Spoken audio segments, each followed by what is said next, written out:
Whoa, that was like super sketchy. Whoa! Hey everybody, welcome back to the channel. Today I am in Redding, California, which is my home trails, and I'm riding Enticer at Swazey, which is our local jump line. But I have a confession to make. I ride around some of the jumps. So I've been riding this trail for years, and they've been improving it and building it over the years, adding more and bigger jumps. And over the years, I just haven't kept up with learning all the features. Now here's the funny part. I ride the big one, but there's some in the middle that I just haven't hit yet. So today's a little bit of a baseline where I'm gonna ride the trail, I'm gonna ride some jumps, I'm gonna have some fun, but I'm gonna show you the ones that I skip. And the goal is that I have to hit them at some point. So over the next few weeks to months, I plan to release some videos showing how I'm progressing and hitting these features and how I'm working up to hitting some of these bigger gaps for the first time. And I'm gonna invite you into my brain and into my trail riding experience along for the process to see how I'm learning and approaching these new features. You gonna hit the jump?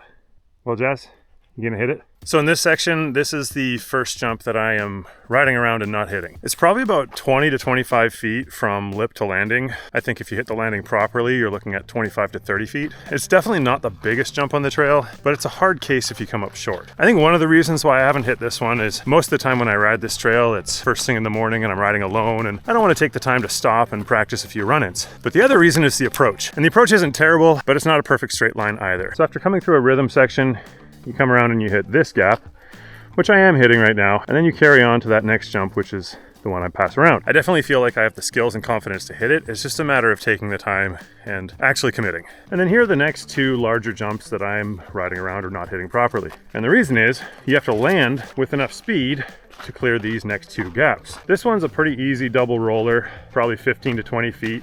This next one is in the 20 to 25 foot range. And again, I think I could hit this one really well. I just have to have the speed. And the other thing about this one is the landing is a little bit narrow. So if you don't land right where you want to, you could end up in the bushes right there or off the edge right there.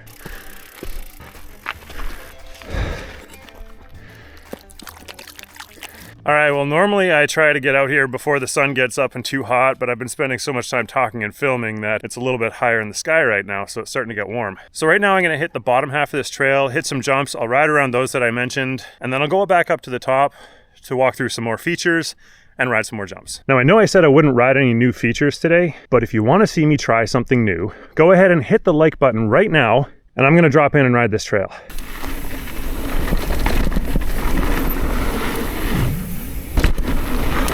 Now these first jumps that I hit are probably just as big, if not a little bigger, than the ones I've been skipping.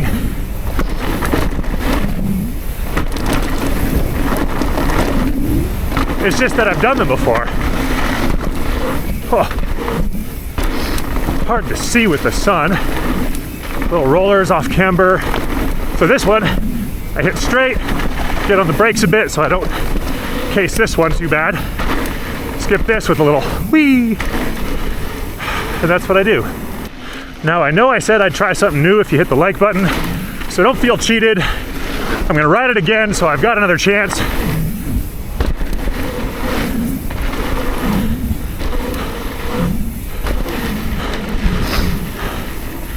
These berms are fun to, whoa! I was gonna say fun to square off, but that one I almost ate it.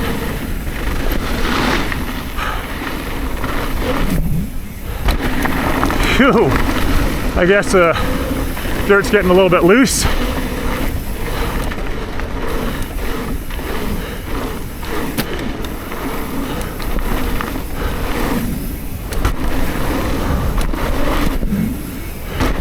So that's probably the biggest jump on the trail.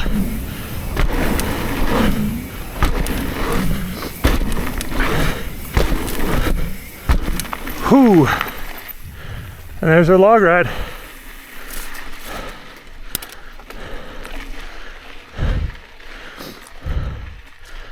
That's one of two log rides in Redding. Here we are at the top. I'm gonna do a full lap of the trail, and starting near the top is another jump that I've been riding around lately. But really most of the jumps I've been doing just fine, including that big one at the end. So I'll drop in here and I'll show you what I mean. But first, I'm gonna go ride that ride log. No. But first, I'm gonna go ride that log ride.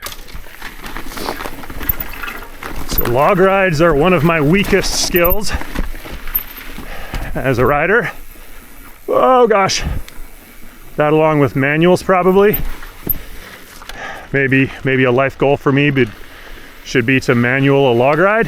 Why don't y'all comment below what your weakest skill on a mountain bike is? I wonder how many of you also share my weakness for log rides and manuals, or maybe hipping to the right.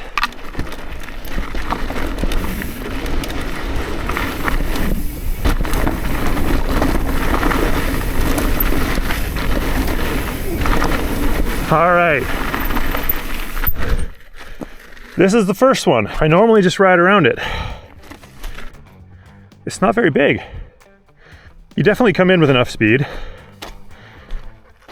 And it kind of lippy here, but if you take it high, you hit a dog. I'm thinking I want to come high on the berm, just under these plants.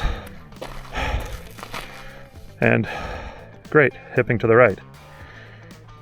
Really, it's not that bad if you case it a little bit.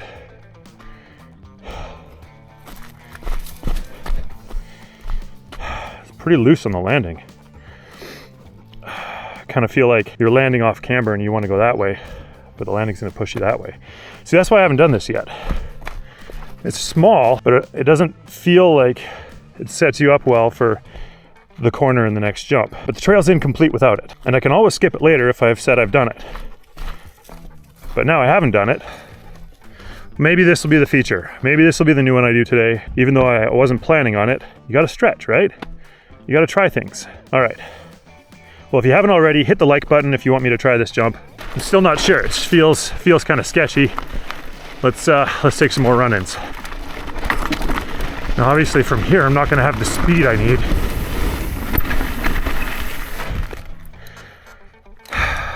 Not bad though.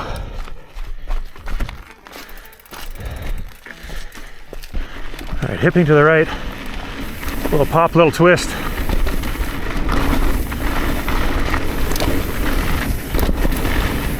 I think speed is good.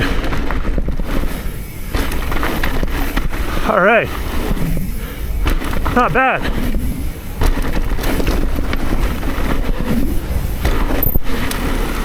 That wasn't bad at all. These lines need to be high. Ooh. Let's go.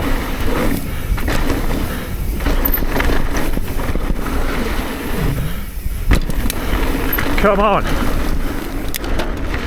All right. Back in the bottom half. Kind of rough. Okay, offline.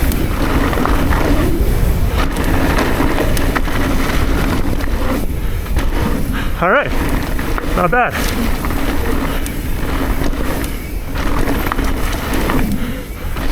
Okay. Oh, not this time.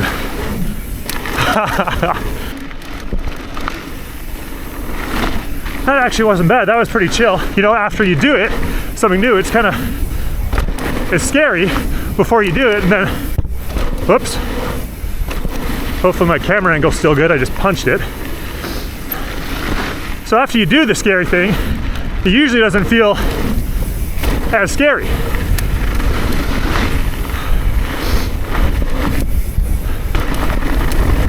Yeah. Sometimes it does though. Sometimes you're scared and you try something and you say, whoa, that was like super sketchy. Whoa!